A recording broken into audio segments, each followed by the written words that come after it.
What's going on, everyone? Welcome back to the channel. Keeping this comparison trend going, we're going to do another comparison between the Samsung Galaxy S10 and the 20-year-old Samsung Galaxy S7 Edge. Just kidding, it's not 20 years old. If you guys don't know, that's a joke. Joking is a human mechanism where we actually but all jokes aside, the Samsung Galaxy S10 was just released, and I feel like a lot of people currently own the Galaxy S7 Edge, and I did a double ISY on it this year, and I pretty much said that, you know what, it's not that bad of a phone still. One thing that the Galaxy S7 Edge still is kind of popping in would definitely be the build quality. It's still a very premium feeling phone. Like, in my opinion, I think the Galaxy S7 Edge feels kind of like the Galaxy S10 in a lot of ways. Now, I'm not trying to say the Galaxy S10 is a worse of a phone or whatever. I definitely do think the Galaxy S10 is a much better phone, so spend your money on the Samsung Galaxy S10, don't buy the S7 Edge. But I do think in terms of the build quality itself, they both feel pretty premium, and I said in that video I did of the S7 Edge earlier this year, I was like, man, this thing still feels like a flagship phone. There's still a lot of phones that are being released now that don't even feel as premium as the S7 Edge. I personally do think this is a minor opinion, and I don't think a lot of people agree with this. I think the S7 Edge feels more premium than the iPhone XR, which was just released literally like 3-4 months ago, or 5 months ago, man. Starting March, man. So with that little background, let's kind of compare these two. Now, interestingly enough, the size is a little bit different between these two, including the screen size and all that stuff. One thing to keep in mind though is that the Galaxy S10 has way less bezel than the S7 Edge, if you couldn't tell already. There was no reason to have all that bezel on the S7 Edge to begin with, but eventually with the S8 they decreased it down. One thing to keep in mind is that the S7 Edge does have a fingerprint sensor on the front of it,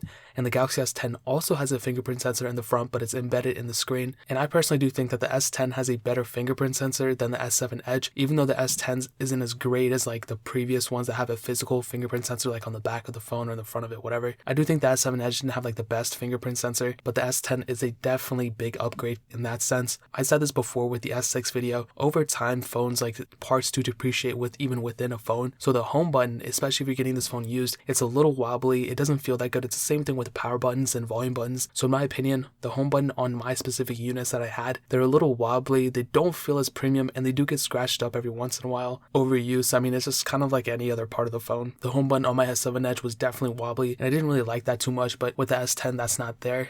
Another huge difference between these two is that the S7 Edge had micro USB port, where the Galaxy S10 finally switched to USB Type-C. Actually, they switched it with the S8, so pretty big upgrade in that sense. Surprisingly enough, they're both IP68 dust and water resistant, or dust and waterproof, whatever you want to call it. They both can go 1.5 meters for up to 30 minutes, so that's super cool. Interestingly enough, they also have the same type of resolution, 1440p screens. The Galaxy S10 does have a little bit of higher resolution. There's also more pixels per inch on the Galaxy S10, and in my opinion, I do think that the S10's panel is way better, but I don't really think from like an S9 to a S10 standpoint it's really that much better in my opinion. But definitely from an S7 Edge it's better. But dude, I'll say the S7 Edge still has a pretty awesome screen. I don't think it's like you have to go get that panel. The S7 Edge's panel is still very good, and I said this before, there's still a lot of phones being released even now, even last year, whatever you want to call it, that don't even match the screen of the S7 Edge, which is pretty crazy. I mean, that phone was released like 3 years ago at this point, and there's still phones that can't even top that quality of the panel. Man, Samsung is so good at making their panels, it's insane. On the back we have a single camera on the S7 Edge and 3 cameras on the Galaxy S10, and I'll go into those in a second,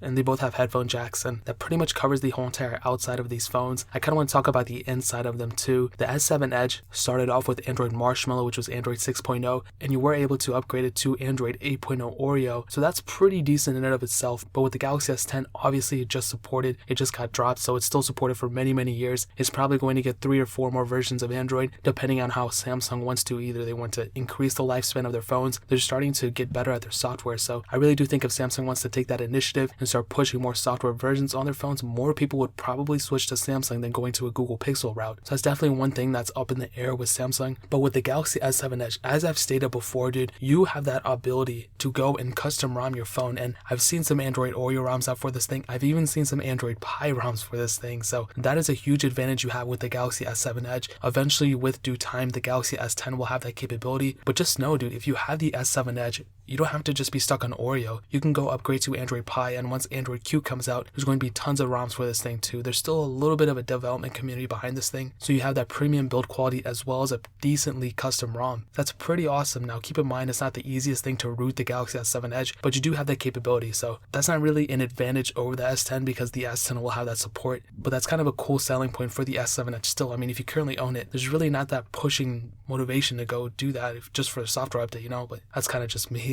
Now we talked about the outside, the inside, now let's talk about the performance experience the actual usability of both of these phones. Now, I'll tell you the specs and I'll tell you the real world use. I just don't want to talk about specs all day. The S7 Edge has a Qualcomm Snapdragon 820 chipset, a quad-core CPU, an Adreno 530 GPU, and 4 gigs of RAM, where the Galaxy S10 has the Exynos 9820 octa chipset on some variants and a Snapdragon 855 on others, an octa-core CPU, an Adreno 640 GPU, and 8 gigs of RAM. Now, those specs in and of itself, you'll probably understand that the Galaxy S10 is a way better phone, a way faster phone, but what I will tell you is that yes, those things are very much true, but I do think that if you were to factory reset a Galaxy S7 Edge, you would still kind of see that decent performance aspect of it, dude. I will tell you, right now, if you were to buy an S7 Edge, and a lot of people of you who are watching this might own one, you'll probably say, oh, it's slow, it's laggy, it's glitchy, this and that, but I really do think at a time, Samsung, especially when they're on like TouchWiz, phones do kind of get bloatware in the background, so if I were to compare a completely stock factory reset Galaxy S7 Edge to a completely stock Galaxy S10, the Galaxy S10 would be 100% faster, no doubt, but I don't think the performance would be that much crazier. I mean, we still have 4 gigs of RAM on the S7 Edge. When I owned it, I didn't really find it to be crazy horrible in performance. Like, I found it to be pretty decent. Of course, it wasn't like even like S8 quality. I feel like the Galaxy S8 is a pretty decent fast phone, but I didn't find myself complaining about it too much when I was using it. And of course, the Galaxy S10 is way faster even on the spec sheet itself. I will tell you that even though the performance is a pretty big upgrade, another huge upgrade is that the S7 Edge heat up quite a bit, bro. Like, I would just be using it here and there, and that phone heats up like crazy sometimes. Not all the time, the S6 heated up way more, but with the Galaxy S10, I didn't really feel that. And even when I booted up the phone for the first time, usually when I go through the settings and the boot up things, the start and page, whatever that is, to set up the phone, usually my phone would automatically start heating up, but the Galaxy S10 didn't do that, so that's a really good sign. Older Samsung phones kind of had that, but in terms of the performance, what I'll say, the Galaxy S10 is way faster, but I don't think the Galaxy S7 Edge is that much slower, especially if you're on a custom ROM, so kind of keep that in mind. Now, switching over to the camera, obviously the Galaxy S10 is going to have a way better sensor, but I personally do think, and I said the same thing about the Galaxy S6 and the Galaxy S8, if you're in pretty good lighting, you probably won't notice that much of a difference. The Galaxy S7 Edge had a pretty good camera inside of it. You had a single 12 megapixel camera on the S7 Edge. We have 3 sensors on the Galaxy S10. You have 2 12 megapixel sensors and a 16 megapixel sensor as well. You can shoot 4K videos on both, but you can do 4K at 60 frames per second on the S10. But keep this in mind, dude. You have so much more functionality and so many more features on the S10. You can do ultra wide photos. You can zoom into way more into the frame. What I will tell you is that the camera quality is definitely much better on the S10, but I don't think the Galaxy S7 Edge's camera is bad. I will say, in terms of front camera, the S10 is way better. I've been testing it thoroughly. I mean, the S7 Edge didn't have a horrible front-facing camera, but it definitely wasn't at par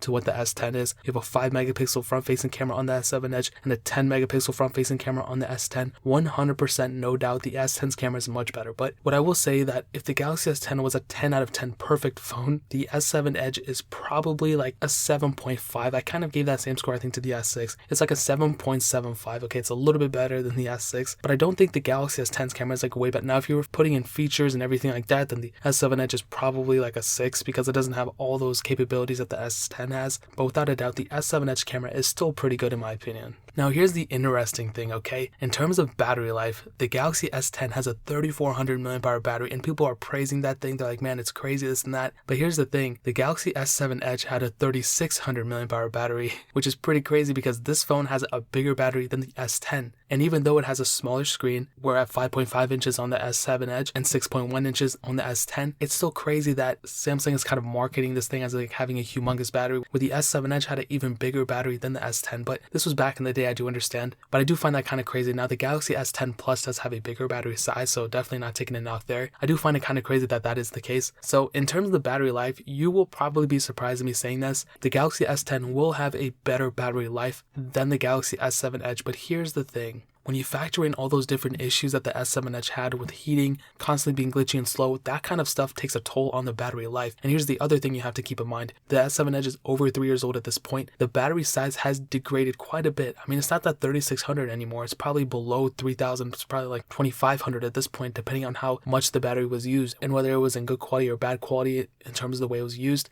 I will say that if you're comparing a stock S7 Edge to a stock S10, maybe you might see some increase on the S7 Edge, but it's it's going to be very, very close. It's going to be neck and neck. But in my opinion, I do think the S10 might have the advantage. Not only does it have that newer chipset and everything, but you can also do reverse wireless charging, which is kind of a negative thing on the battery life. But you do have that type of functionality. So you can charge a S7 Edge from a Galaxy S10, and that's super, super cool, man. So in terms of that, I think the Galaxy S10 kind of wins in the whole battery life and battery size and battery functionality department. Now, some other quick things to note. Both of them have fingerprint sensors. Like I said, I think the S10 has a better one. The S10 has a bigger screen, but it's in a smaller format. A humongous thing to note, not only do they both have headphone jacks, but they also do have micro SD card slots. So that's super, super crazy. You can put so much memory on this thing. You won't even need that much memory in your life, but you have that functionality to do it, which is awesome. And what I will tell you is, to kind of sum this whole entire video up, if it's between these two phones, obviously pick the Galaxy S10. It's a much better phone. But if the Galaxy S10 was a 10 out of 10 perfect phone, I would say the Galaxy S7 Edge is probably like, if you put a custom ROM on it, I would say that phone is probably like a 7.5 out of 10, maybe like an 8 out of 10 depending on the custom ROM. And if all the functionalities work in it and there's nothing broken, dude, the S7 Edge is still a pretty good phone. But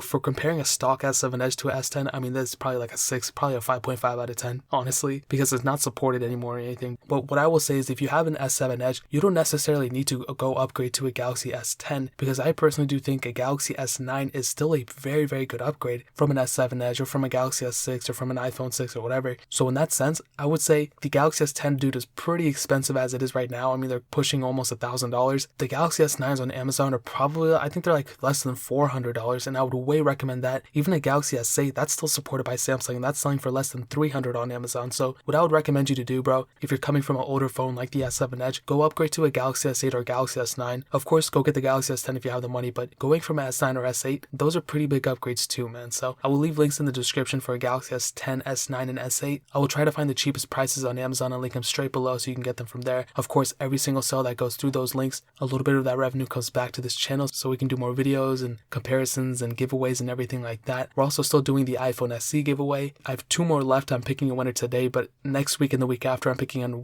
winner each week. So click the 4th link in the description. That'll take you to a video and you can watch that video. It's completely free to enter. It's my 100K giveaway, so that'll mean so much. But that is pretty much it. If you guys have any questions or anything, leave it down in the comment section below. Hit that like button. That'll mean so much, but definitely hit that subscribe button. Every single subscriber that we get really does count, so it'll mean so much if you guys could hit that. Also, check out the other links down in the description as well. My Twitter, my Instagram, my second channel, all those links are linked down below. I would really appreciate it if you guys could check it out. But more importantly than everything else, I love every single one of you guys, and hopefully I'll catch you guys in the next video. Peace out till then.